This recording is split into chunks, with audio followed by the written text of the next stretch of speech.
이제 드디어 요셉이 머리를 드는 날이 왔습니다. 한 날이죠, 한 날. 총리가 되는 바로 그날. 근데 이 날이 정말 인생의 큰 전환점이 되는 그런 날이지만, 이런 날을 위해서, 한 날을 위해서 무수히 많은 날들이 그 전에 있어 옵니다. 대부분이 우리 인생길에서, 여러분의 삶 속에서 유별나게 기억되는 어떤 전환점이 되는 날들이 있을 겁니다. 그 날들은 한 날로 갑자기 생긴 게 아니고 그 전에 많은 것이 축적되어서 있어요. 마치 우리가 산 정상에 오르는 것은 한순간, 많아야 1시간, 짧으면 10분, 20분 만에 정상에서 내려오지만, 그 정상을 가는 수없이 많은 인고의 세월이 있습니다. 올라가는 시간. 요셉에게도 바로 그러한 순간들이 있다고 생각합니다. 그 마지막 순간이 바로 우리가 오늘 본 본문보다 바로 앞에 그 보디발 장군, 그 시위대장 집의 감옥에서 몇 년을 살다가 그 술 맡은 관원장, 떡 맡은 관원장 두 사람을 만나고 꿈을 해석해 주고 나서 요셉이 소망을 가졌죠. 근데 그 소망을 가진 것이 2년이 지났다 그랬습니다. 2년이 지났다. 거기 만 2년 후에 2년도 그냥 2년이 아니야. 만 2년. 햇수로는 3년일 수 있죠. 만 2년 후에 그동안 요셉은 그렇게 그 술 맡은 관원장의 소식을 기다리고 있고, 근데 술 맡은 관원장은 잊어버렸어요. 자기 문제가 해결된 다음에는 요셉의 이 일이 더 이상 자기와 관계가 없어요.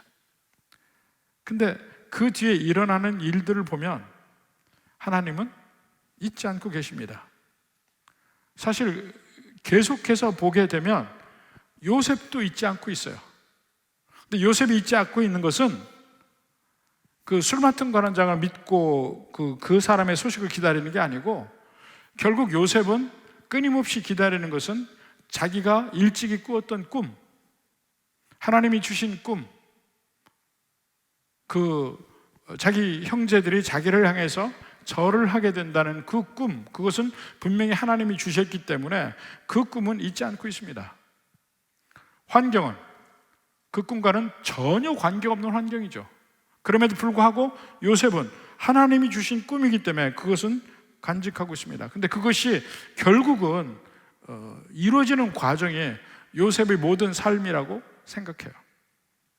그러니까 야곱에게 있어서는 그 야곱의 모든 삶에서 하나님의 역사를 한마디로 하면 베델의 하나님이에요.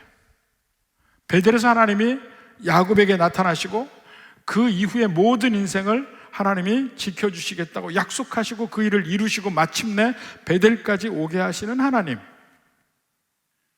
야곱의 인생은 베델의 하나님과 함께하는 것입니다. 요셉은 하나님이 요셉에게 꿈을 주시고 그 꿈을 결국은 이루시는 하나님, 이렇게 요약할 수 있습니다. 자, 드디어 이제 바로가 꿈을 꾸게 되는데, 자, 꿈을 두 번에 걸쳐 꾸죠. 첫 번째 꿈은 암소, 살찐 암소 7마리, 그 뒤에 파리하고 정말 뼈만 앙상하게 남은 암소 7마리, 뒤에 암소가 살찐 암소를 다 잡아먹었는데도 배고프게 느끼더라.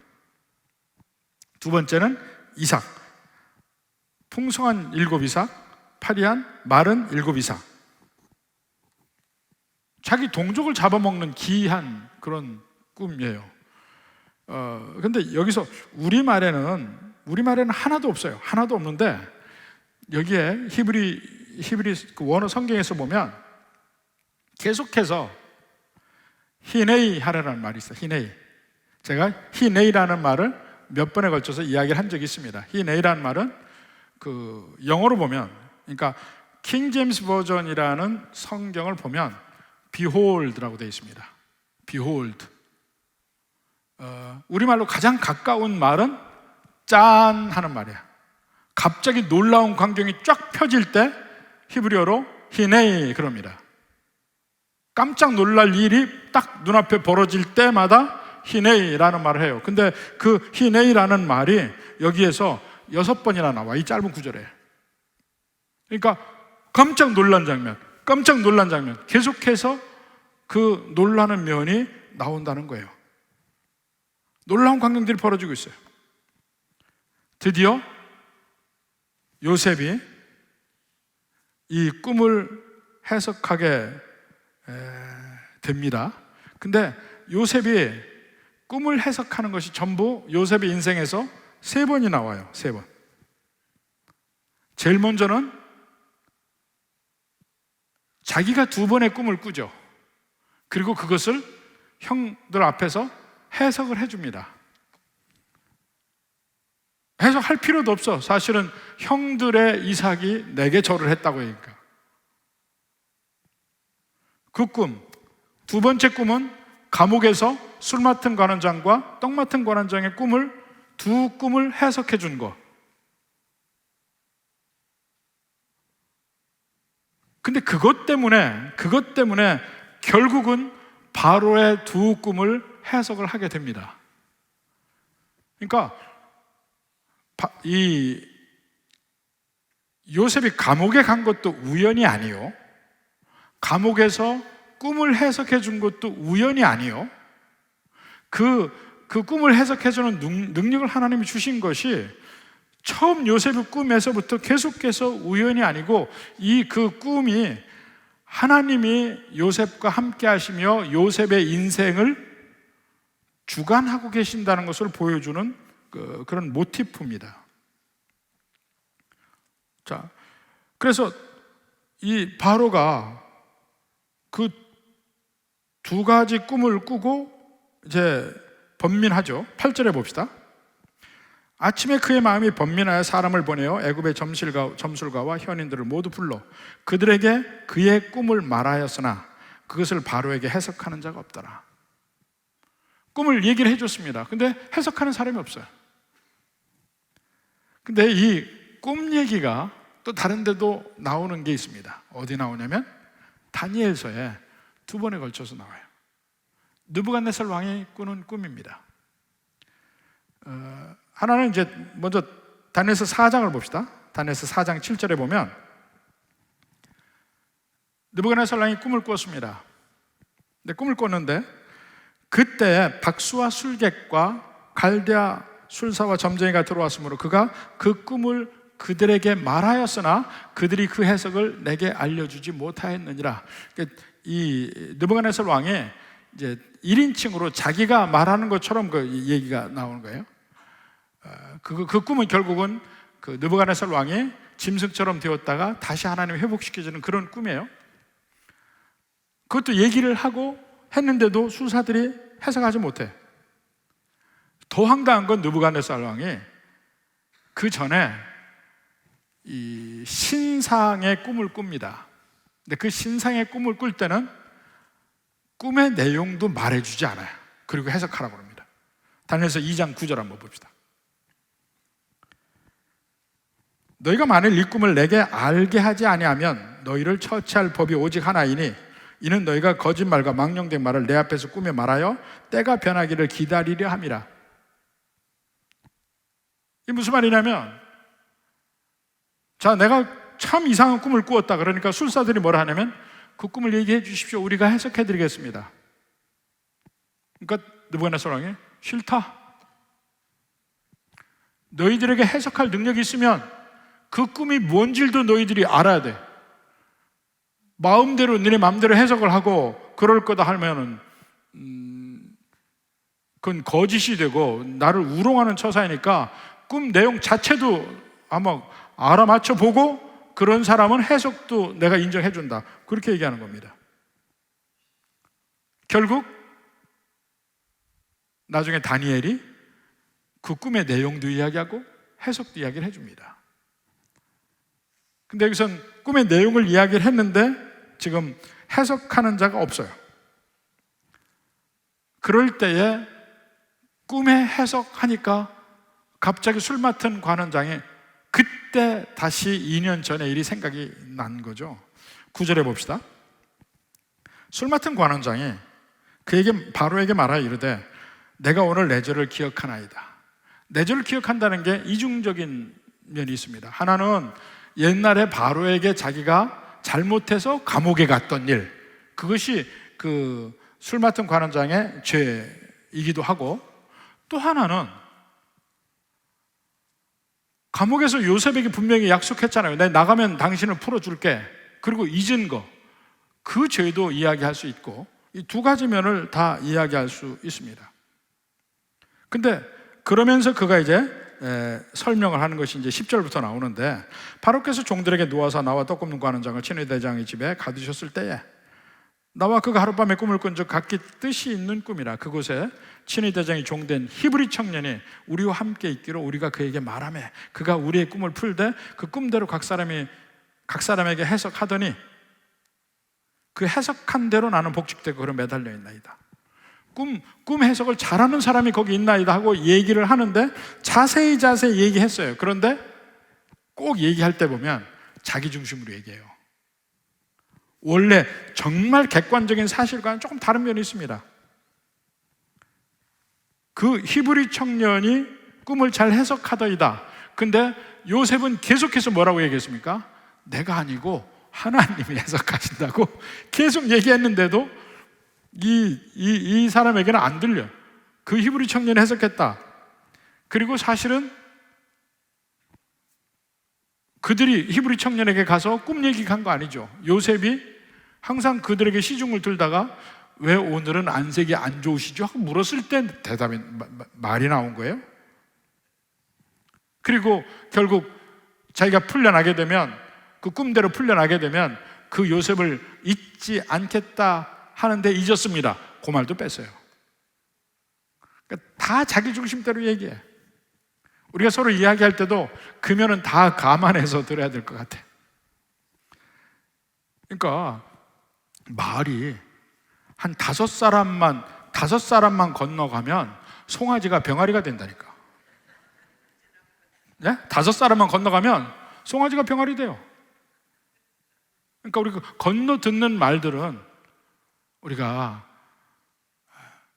내가 직접 확인하기 전에는 그대로 고지고대로 믿지 마십시오.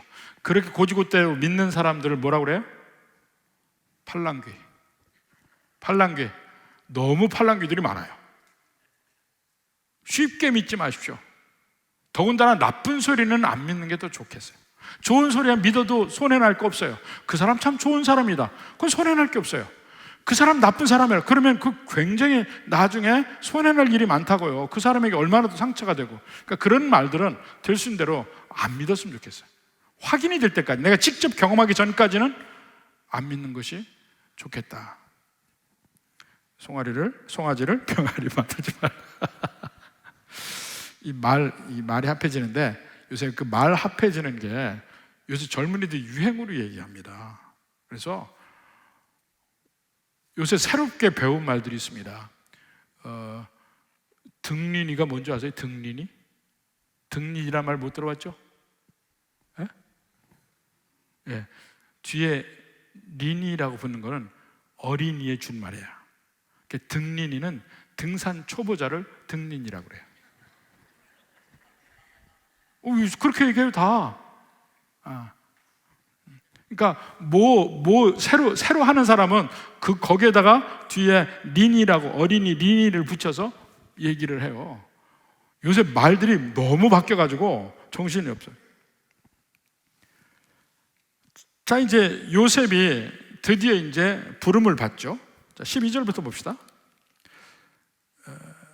자, 그래서 14절에 이에 바로가 사람을 보내어 요셉을 부르매 그들이 급히 그를 옥에서 내놓은지라 요셉이 곧 수염을 깎고 그의 옷을 갈아입고 바로에게 들어간다.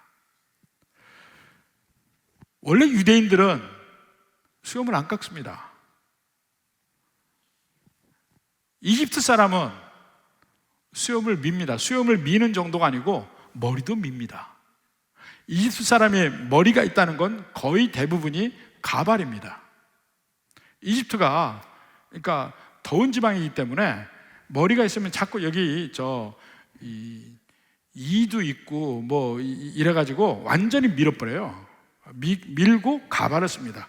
클레오파트라로 머리를 밀었었어요. 가발을 썼습니다. 옛날에 어려서 여러분 이 잡던 기억이 있습니까? 그 찬빗으로 빗어가지고 다 빗어가지고 하면 그게 허옇게 나오죠. 알 수 있는 사람이 몇 명 되는지 모르겠습니다. 수염을 깎았어요. 히브리 사람인데 애굽의 바로 그 왕 앞에 나가는 거니까 수염을 먼저 깎고 그 다음에 옷을 갈아입는다. 이 옷은 요셉 이야기 전체에서 창세기 37장부터 50장까지 해서 요셉 이야기의 모티프가 몇 개가 있는데, 하나는 아까 얘기한 대로 꿈 3개의 꿈이 요셉의 운명을 결정짓는 터닝 포인트들이에요. 3개의 꿈이. 또 하나는 옷이에요. 옷. 요셉이 옷을 갈아입는 순간마다 요셉의 운명이 바뀝니다. 제일 먼저 요셉이 채색 옷을 입었잖아요. 정말 옛날에는 염색이 전부 천연 염색이기 때문에 대단히 채색 옷 입는 게 힘들었습니다. 그런데 요셉은 채색 옷을 입어서 그만큼 아버지가 그를 사랑하고 그에게 많은 것을 쏟아부었다는 것을 의미해요. 그리고 그 채색 옷이 또 다른 면에 뭘 얘기하냐면 형들의 질투. 편애를 받으니까 나머지 형들이 질투하죠. 그래서 그 뒤에 팔려나가게 되는 그 운명을 채색 옷이 이야기하고 있어요. 자, 그래서 결국은 보디발 장군 집에 팔려가죠. 근데 거기서 보디발 장군은 부인에게 옷 벗김을 당합니다.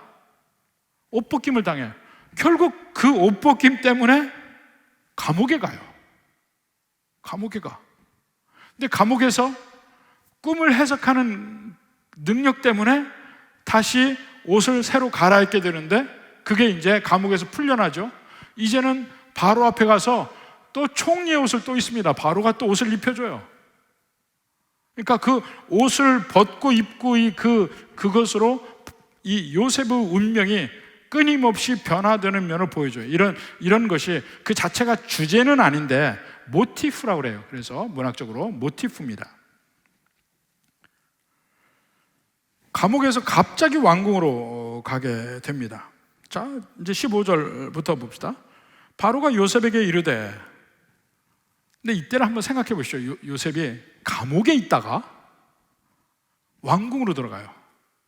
그것도 세계에서 그 당시 세상에서 가장 잘 사는 나라의 왕의 왕궁으로 들어갑니다. 얼마나 휘황찬란했겠어요. 정신이 없었을 거야 아마. 그리고 사실 그 왕궁은 대부분이 그 왕 앞에 나가는 그 길은 자연스럽게 그 환경적으로 주눅들게 만들어 놨습니다. 왕의 위엄을 보여주고, 그러니까 누구든지 그 앞에 가면 주눅이 들 수밖에 없을 정도로 구조를 해 놓습니다. 그런 데를 요셉이 들어가요. 아마 정신이 나갈 정도야. 그런데 자 봅시다. 15절에 바로가 요셉에게 이르되, 내가 한 꿈을 꾸었으나 그것을 해석하는 자가 없더니 들은즉 너는 꿈을 들으면 능히 푼다 하더라. 너는 꿈을 잘 푼다고 들었다. 그러니까 요셉이 그 다음에 하는 말 보면 16절에 요셉이 바로에게 대답하여 이르되, 내가 아니라 하나님께서 바로에게 편안한 대답을 하시리라. 이 와중에서도 하나님이 하시리라는 말을 해요. 하나님이 하셔요. 내가 아니고 하나님. 근데 그 면이 사실은 그 당시 애굽에서 바로는 신이었어요. 바로는 신이었어. 항상 그 바로의 신상은 이 호루스라는 신상의 옆에 바로가 같이 앉아 있어요. 이 아부신벨 신전에도 그렇고 호루스 신은 머리가 새 모양이었습니다. 그리고 그 새 모양의 신의 아들이 바로야. 신으로 신격화 시켰는데 신인 바로 앞에서 내 신이 해석해 줄 겁니다, 이렇게 얘기한 거예요. 이건 잘못하면 그 자리에서 죽을 수 있는 그런 이야기입니다. 진짜 신은 바로 당신이 아니고 내가 믿는 하나님이 진짜 신이요, 이렇게 얘기한 거예요. 그러니까 요셉의 마음속에 하나님이 어떤 하나님인가를 좀 확실하게 느낄 필요가 있습니다. 요셉에게 있어서 자기는 지금 인생이 완전히 꼬일 대로 꼬였잖아요. 그런데 처음부터 믿었던 그 하나님을 끝까지 잡고 있는 걸 보게 돼요. 그리고 그 당시에서는 신은 그 민족 안에서만 신이고 민족 밖을 나가면은 다른 민족의 신들이 다 있었던 때예요. 근데 요셉은 그 가나안 땅을 떠나서 애굽이라는 훨씬 발달된 나라 와서 삶에도 불구하고 자기가 믿은 그 신을 그냥 믿고 있어요. 자기 인생길이 꼬였는데도 불구하고 그 신을 믿고 있어요. 그 신의 능력을 믿고.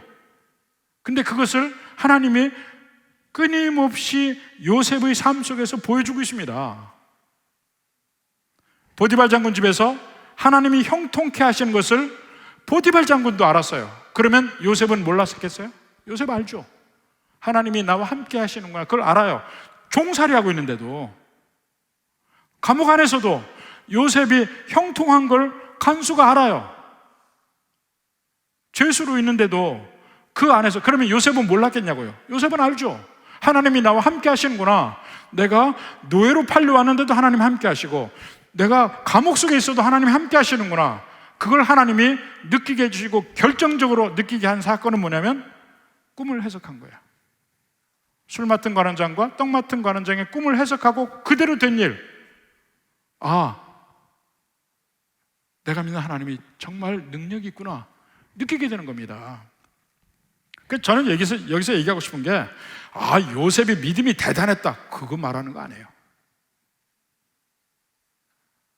대단할 수밖에 없게 하나님이 끊임없이 그 삶 속에 역사하셨다는 거야. 눈에 보이게. 그러니까 요셉이 고백할 수밖에 없는 입장. 이제까지 내 삶을 보니까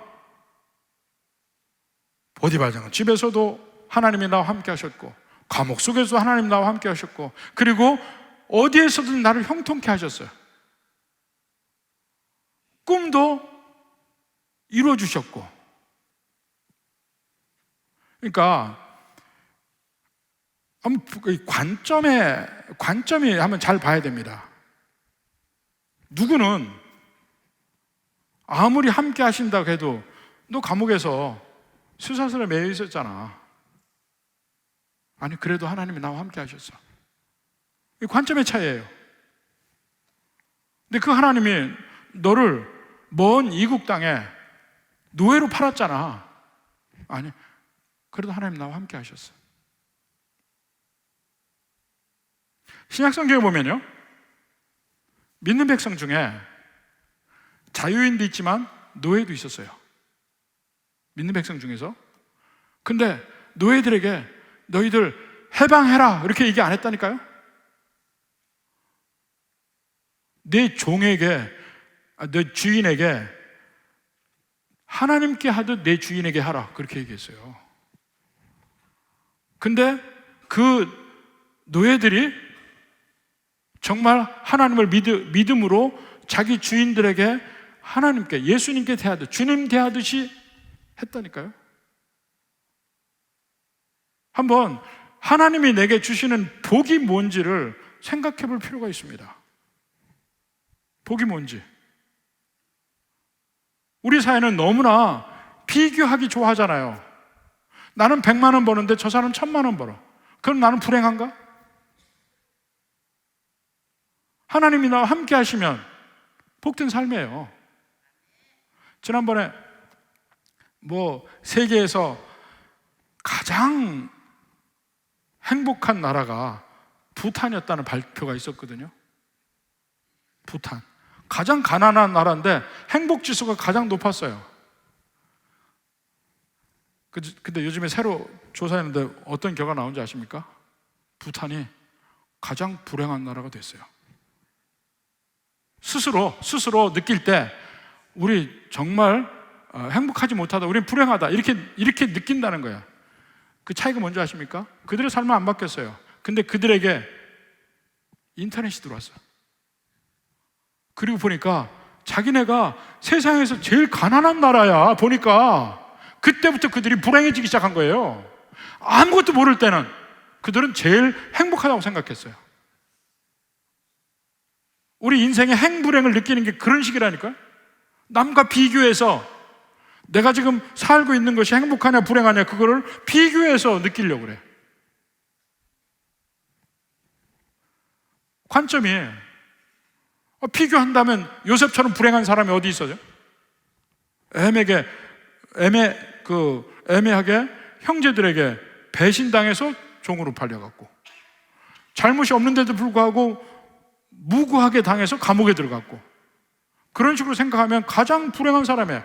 근데 요셉은 그런 와중에서도 하나님이 함께 하시는 걸 계속 느끼며 본 겁니다. 그게 그의 삶을 계속해서 지금 지켜주고 있어요. 천하의 바로 앞에서도 네가 꿈을 잘 해석하냐? 아니요, 제가 아니고 우리 하나님, 제가 믿는 하나님. 애굽에서는 바로가 하나님이에요. 바로가 신이에요. 그렇게 고백합니다. 그러니까 어찌 보면 바로가 이놈 괘씸하다, 이놈 교만하다, 이렇게 할 수도 있는데, 워낙 지금 바로가 급해. 자기 꿈 때문에 급해. 그런 거 다 관계없어요. 지금 바로가 이 세상에 가장 강력한 왕임에도 불구하고 그 꿈 때문에 얼마나 자기가 연약한 존재이고 두려운 존재인지 스스로 느끼고 있는 때입니다. 빨리 이 꿈 좀 해석을 해줬으면 좋겠어요. 워낙 강력한 꿈을 꿨기 때문에. 그러니까 지금 다른 건 볼 수가 없어요. 알았어 네 하나님한테 해석을 하게 해줘. 그렇게 얘기하는 거예요. 드디어 25절부터 해석을 합니다. 자, 근데 처음부터 해석을 하는 그 모든 과정을 보면 계속 요셉은 하나님 하고 있어요. 자, 우선 우리 16절에 하나님께서 바로에게 편안한 대답을 하시리이다 먼저 얘기했죠. 그 다음에 자, 해석을 시작할 때도 25절 해석을 시작합니다. 요셉이 바로에게 아뢰되 바로의 꿈은 하나라. 하나님이 그가 하실 일을 바로에게 보이십니다. 하나님 얘기했죠. 중간에 또 28절에도 하나님이 그가 하실 일을 바로에게 보이신다 하면 이것이라. 그리고는 또 해석을 해줍니다. 32절에도 바로께서 꿈을 2번 겹쳐 꾸신 것은 하나님이 이 일을 정하셨습니다. 철저하게 내가 아니고 하나님, 내가 아니고 하나님. 요셉은 계속 그 이야기를 하는 겁니다. 그리고 앞으로 빠른 시일 안에 7년의 흉년이 있을 것이고, 그 뒤에 풍년이 있을 것이고, 그 뒤에 7년의 흉년이 있어서 앞에 모든 풍년은 다 잊어버릴 것이다. 그걸 얘기하죠. 근데 앞으로 그 되어질 일이 천하의 바로가 개입될 일이 하나도 없어요. 그는 이 세상의 모든 파워를 다 가지고 있는 전제 왕이에요. 그럼에도 불구하고 그 모든 것이 집중된 그의 파워를 가지고도 지금 꿈에서 하는 이야기에 숟가락 하나 얹을 수가 없어요. 아무것도 할 게 없는 무능력한 존재일 뿐이에요. 하나님이 하신다는 걸 이야기할 때 애굽의 미래를 바로가 결정하는 게 아니에요. 애굽의 미래를 하나님이 결정해요. 우리나라의 미래도 어느 특정한 하나 둘이 결정하는 게 아니에요. 하나님이 결정해요. 우리의 인생길도 나중에 뒤돌아보면 내가 결정한 게 하나도 없어요. 하나님이 인도하신 밖에 얘기할 것이 없어요. 그걸 요셉이 계속해서 이야기하고 있는 겁니다. 이 세상에 어떤 특정한 사람들이 어떤 역사를 만들어가는 게 아니에요. 하나님이 역사를 만들어 가십니다. 그냥 그 중에서 이 바로나 누구는 그냥 하나님의 대리인일 뿐이에요. 성경에도 그 면을 이야기를 합니다. 이 아수르가 멸망하고 바벨론이 들었습니다. 그 바벨론이 강성한 시기에 그 바벨론이 되어지기도 전에 하나님은 이사야를 통해서 앞으로 올 페르시아에 대해서 이야기를 합니다. 고레스 왕에 대해서. 자, 이사야에서 45장 1절에 봅시다. 여호와께서 그의 기름 부음을 받은 고레스에게 이같이 말씀하시되, 근데 이것은 페르시아가 있기도 훨씬 전에, 몇백 년 전에 이사야가 얘기한 거예요. 바로 이 구절 때문에 수없이 많은 자유주의 학자들이 이사야가 이 고레스라는 이름을 쓴 것을 부인합니다. 그럴 수 없다. 그래서 이것은 나중에 고레스 왕이 나온 뒤에 쓴 것이다, 이렇게 얘기합니다. 근데 하나님이 그 능력이 없습니까? 창세전부터 우리를 이름으로 아는데, 우리의 조상의 조상이 생기기도 전에, 이 세상이 만들어지기도 전에 하나님은 저를 아시고 여러분을 아셨습니다. 그리고 우리를 구원할 계획도 그때 다 창세전에 세우셨습니다. 그럼 이사야를 통해서 앞으로 몇백 년 뒤에 페르시아의 고레스 왕이 나타나서 너희를 구원할 것이다, 그 말을 왜 못합니까? 이거 가지고 절대로 그럴 리 없다는 거야. 그래서 나중에 썼다는 거예요. 어떻게 이름이 나올 수 있냐는 거야. 자, 그의 기름 부음 받은 고레스에게 이같이 말씀하시되, 내가 그의 오른손을 붙들고 그 앞에 열국을 항복하게 하며 내가 왕들의 허리를 풀어 그 앞에 문들을 열고 성문을 닫히지 못하게 하리라. 무슨 말이냐면 고레스가 다 열국의 왕들을 다 정복할 것이다. 페르시아가 정복하죠. 페르시아가 가장 강력한 세계 제국을 만들게 되죠. 그 알렉산더 대왕이 그 페르시아를 멸망시키기 전까지는 페르시아가 가장 강력한 국가가 되잖아요. 그게 시작이 고레스 왕. 전에 보니까 어느 교수님이 키루스라고 해요. 키루스가 이 고레스 왕이에요. 영어로 사이러스라고 하고 키루스입니다. 원래 근데 성경엔 그 고레스라고 나옵니다. 자, 그러면서 거기에 한 말이, 자, 4절부터 봅시다. 45장 4절부터. 내가 나의 종 야곱, 내가 택한 자 이스라엘을 위하여, 결국 고레스 왕을 그렇게 세우는 이유가 하나님의 백성을 위하여 내 이름을 불러. 내 이름은 누굽니까? 고레스의 이름을 불러. 너는 나를 알지 못하였을지라도, 고레스 왕은 당연히 모르죠. 하나님 믿는 사람이 아니니까, 이방인이니까. 너는 나를 알지 못하였을지라도 내게 칭호를 주었노라. 고레스를 왕으로 삼았다는 얘기예요. 하나님이. 너는 나를 몰라. 그렇지만 나는 너를 왕으로 삼았어. 5절에 나는 여호와라, 나 외에 다른 이가 없나니 나밖에 신이 없느니라. 너는 나를 알지 못하였을지라도 나는 내 띠를 동일 것이며, 전쟁에 나가 띠를 동이고 힘을 쓸 수 있게 만든다는 것이죠. 해 뜨는 곳에서든지 지는 곳에서든지 나밖에 다른 이가 없는 줄을 알게 하리라. 나는 여호와라, 다른 이가 없느니라. 그 다음에 7절에 나는 빛도 짓고 어둠도 창조하며 나는 평안도 짓고 환난도 창조하나니 나는 여호와라, 이 모든 일들을 행하는 자니라. 바로를 세우기도 하고 바로를 무찌르기도 하고 느부갓네살 왕을 세우기도 하고 느부갓네살 왕을 짐승처럼 만들기도 하고 다시 거기서 깨어나서 다시 왕이 되게 하기도 하고, 그게 전부 우리 하나님이 하실 수 있다는 거예요. 그리고 하나님이 그 모든 역사를 주관하신 것이, 국가도 하나님이 주관하시고 우리 가정도 하나님이 주관하시고 여러분의 인생길도 하나님이 주관해서 간다는 것을 인정하라는 거죠. 요셉이 쭉 꿈을 해석합니다. 31절까지. 후회된 흉년이 너무 심함으로 이전 풍년을 이 땅에서 기억하지 못하게 되리이다. 여기까지가 꿈의 해석이에요.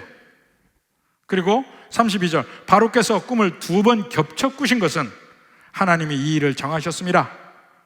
하나님이 속히 행하시리라.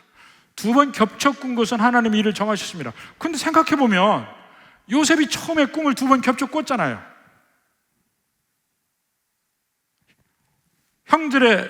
형들의 이 곡식단들이 요셉의 곡식단에게 머리를 숙였고, 별들이 요셉 별에게 머리를 숙였고 2번 꿨잖아요. 그러면 그 일이 확실하게 하나님이 정하셨습니다. 지금 요셉이 고백하고 있는데, 그럼 옛날에 그 꿈도 확실하게 하나님이 정하셨습니다. 요셉이 믿고 있는 거예요. 똑같은 얘기니까, 같은 꿈을 해석하는 거니까. 요셉은 지금 13년의 세월이 지났음에도 불구하고 17살 때 팔려서 30살이니까 지났을 때 13년 동안 그 꿈은 반드시 이루어지리라, 그걸 믿고 있다니까요. 그게 여기서도 나오는 거예요. 바로 당신은 하나님이 2번 주셨는데 2번 주신 것은 하나님이 속히 확실하게 반드시 이루시리라는 의미입니다. 자기도 꿈 2번 꿨잖아. 그게 계속해서 지금 그 뒷 배경에 있는 겁니다. 요셉의 마음속에는 그 꿈이 떠나지 않는 거예요. 자, 그렇게 꿈에 대한 걸 얘기를 하고, 그 다음에 33절부터는 요셉이 해결책을 이야기를 해. 여기서부터가 더 뭐랄까, 하여튼 여기서부터는 또 다른 면이에요. 이제 바로께서는 명철하고 지혜 있는 사람을 택하여 애굽 땅을 다스리게 하시고, 또 감독관을 만들고, 또 풍년 때 그 5분의 1을 거두고 미리미리 해서 그 다음을 대비하십시오. 쭉 누굴 택하라 해놓고 자기가 답을 이미 다 얘기해, 요셉이. 근데 요셉이 꿈을 해석해서 총리가 되는 게 아니고, 그 이후에 대비책까지 나오는 것이 현명하니까 총리가 되는 겁니다. 근데 그 대비책이 나오게 될 때까지 요셉의 인생은 보디발 장군 집에서, 감옥에서 2가지 기숙사에서 훈련받은 것밖에 없어요. 가나안 땅에서는 양만 봤어. 양에 대해서는 잘 알겠지. 국가 경영에 대해서는 어떻게 알았겠어요? 바로 그 애굽의 핵심적인 자리에서, 그것도 을의 위치에서 모든 일을 보고 배운 결과가 나온 겁니다.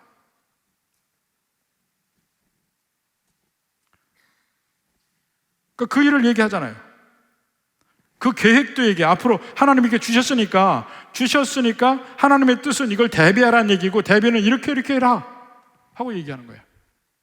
하나님의 뜻이 임하니까 그 뜻에 대해서, 뜻을 향해서 하나님이 이렇게 하라고 하시는구나, 그 뜻을 알면 거기에 열심히 집중해서 그 일을 해야 된다니까요. 어떤 사람은 그래.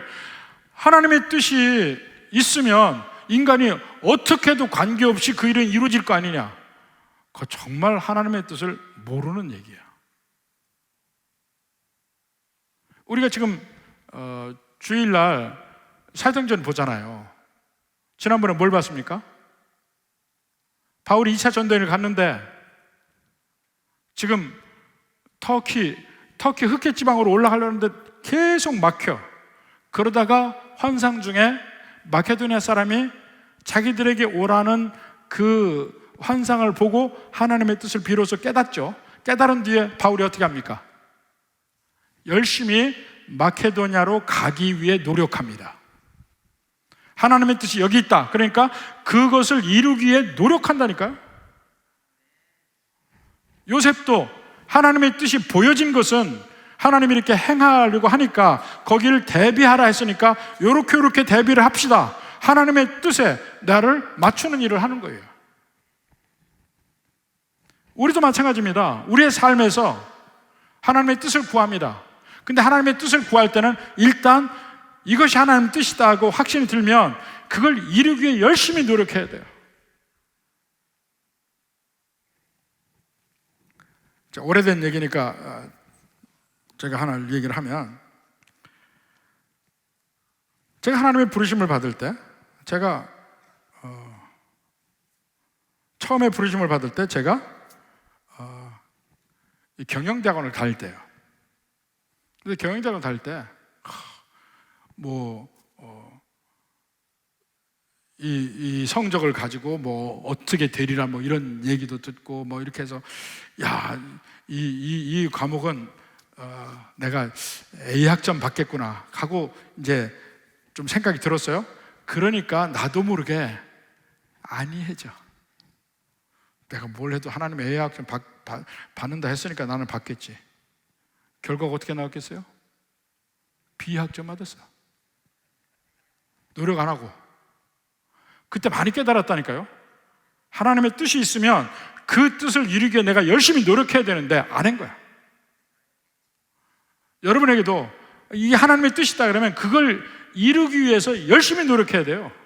교회도 마찬가지야. 하나님 뜻이 여기에 있다. 그걸 위해서 온 힘을 다해서 노력을 해야 돼.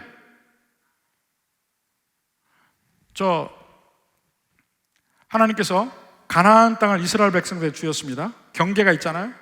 여호수아 1장 할 때 제가 말씀드렸습니다. 경계가 있어요. 요건 하나님이 주신 거다. 그러면 그걸 누릴 수 있잖아요.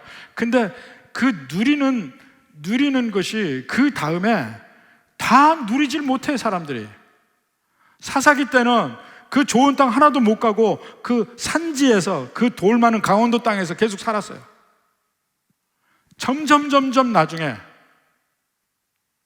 솔로몬 왕 때 가서 비로소 하나님이 약속하신 땅을 다 차지하게 됩니다.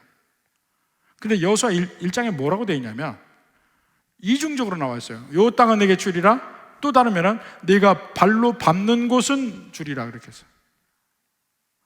하나님의 약속을 믿고 그것을 믿음대로 얻기 위해 노력하는 사람만 하나님의 약속을 누린다는 거예요. 요셉은 꿈을 하나님이 주신 걸 믿었습니다. 믿고 살아가도 환경은 그렇지가 못했어요. 13년 동안. 그래도 믿고 살아. 그 와중에 계속 하나님이 자기와 함께하는 걸 경험하면서 그 믿음을 놓치지 않고 살아요. 또 꿈을 하나님이 감옥에서 두 사람의 꿈을 해석하게 해주시고 그 꿈대로 되는 걸 보여주시고 하나님의 능력을 다시 한번 경험해요. 믿고 살아. 바로의 꿈을 보여줘요. 그 꿈이 그대로 이루어질 걸 믿고 거기에 대한 대비책을 이야기한 거예요. 인간이 계획하지 말라는 얘기가 아닙니다. 하나님의 뜻의 방향이 무엇인지를 먼저 알려고 해야 해요. 그리고 이 방향에 하나님의 뜻이 여기에 있다 그러면 거기에 모든 것을 다해서 그 길로 가는 거예요. 환경이 전혀 다르게 나와도 관계없어요. 그 길로 가는 거야. 언젠가는 하나님의 뜻이 있으면 이루어진다니까요. 우리의 감각을 믿으면 안 돼요. 우리의 눈을 믿고 우리가 만지는 걸 믿고 그런 거 믿는 거 아닙니다. 하나님의 약속의 말씀을 믿는 것뿐이에요. 드디어 요셉이 두 가지 호칭을 받습니다. 38절에 보니까 하나님의 영에 감동된 사람. 자, 하나님의 영에 감동된 사람, 하나님이 함께하는 사람이에요. 38절 바로가 그렇게 얘기하죠. 그 다음에 39절에 보니까 명철하고 지혜 있는 자라고 되어 있어요. 명철과 지혜가 어디서 왔겠어요? 하나님의 훈련이에요. 어느 순간 똥 하고 오지 않습니다.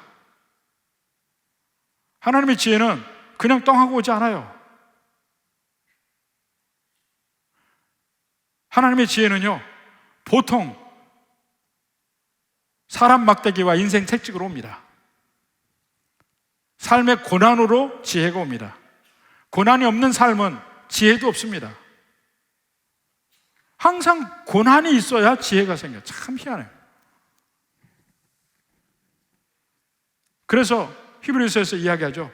징계가 없으면 사생자라. 그 징계라는 것이 잘못된 징계라는 얘기가 아니에요. 훈련이에요. 훈련. 디시플린이에요. 하나님의 훈련이 없으면 사생자라. 내가 살 때 여러 가지 고통스러운 일을 겪으면서 내가 좀 성숙해져야 돼. 그래야 지혜도 생기고 명철도 생겨요. 근데 요셉은 13년 동안 달달달달 볶았잖아. 지혜 있는 자로, 명철 있는 자로 바뀐 겁니다. 그렇게 해서 총리가 됩니다. 자, 다시 한번 봅시다. 요셉에게 세 가지 꿈이 임했어요. 세 가지 꿈 중에 두 가지가 이루어졌어요. 감옥에서 술 맡은 자는 장, 떡 맡은 거 하는 장이 그 해석대로 그대로 된 거 받고, 이제는 그가 총리가 되어서 보니까 벌써 7년의 풍년이 시작이 됐어요. 드디어 꿈대로 되기 시작했어요. 두 꿈이 그대로 되었어요. 그에게는 아직 처음 자기에게 주신 그 꿈만 남은 거예요. 근데 그 꿈도 이루어지리라는 확신을 가질 수밖에 없어요. 왜냐하면 자기에게 임했던 세 가지 꿈 중에 두 가지는 이미 이루어졌잖아. 마지막 한 가지 꿈만 남은 겁니다. 그러니까 요셉이 그 온갖 환난 속에서도 누구보다도 믿음이 투철해서 그 꿈을 가지고 살았다. 그건 거짓말이에요. 그게 거짓말이라니까요. 인간은 그럴 수 없어요. 하나님이 그에게 끊임없이 꿈을 상기시켜주고 꿈이 이루어질 거라는 가능성을 계속해서 보여주니까 요셉이 그 꿈을 갖게 되는 거예요. 우리도 금연을 붙잡는 겁니다. 내가 대단한 사람 되는 거 아니에요. 내가 대단히 믿음이 충만한 사람 되는 거 아닙니다. 그냥 하나님 붙잡는 사람이 되는 거예요. 그럼 하나님이 보여주시고, 하나님이 인도하시고, 하나님이 힘주시고, 하나님이 계속해서 깨닫게 하시고, 하나님이 전능하신 하나님이라는 걸 계속 알게 하십니다. 그래서 믿음을 가질 수 있게끔 하나님이 인도하시는 거예요. 요셉의 길이 바로 그겁니다. 여러분은 어떤 하나님을 믿고 삽니까? 하나님만을 바라보고 하나님을 믿고 의지한다면 하나님은 반드시 요셉을 인도하신 것처럼 여러분을 인도하실 겁니다. 왜냐하면 하나님은 변치 않으시는 분이니까, 미쁘신 분이니까. 지금의 환경을 보고 그걸 믿지 마십시오. 내게 주신 하나님의 꿈이 무엇인지를 보십시오. 그걸 이루기 위해서 노력하십시오. 하나님이 나를 왜 이 자리에 서게 했는지를 한번 생각해 보십시오. 그리고 그 하나님을 붙들려고 노력하고, 하나님 나를 향하신 뜻이 무엇이냐고 또 하나님께 묻고, 하나님의 뜻이 확실하다고 생각하면 모든 걸 다해서 그 길로 가려고 노력해 보십시오. 그러면 수없이 많은 요셉들이 여기저기 또 나타날 줄 믿습니다. 주님의 은혜가, 이러한 주님의 은혜가 충만한 여러분의 삶이 되기를 주님의 이름으로 축원합니다.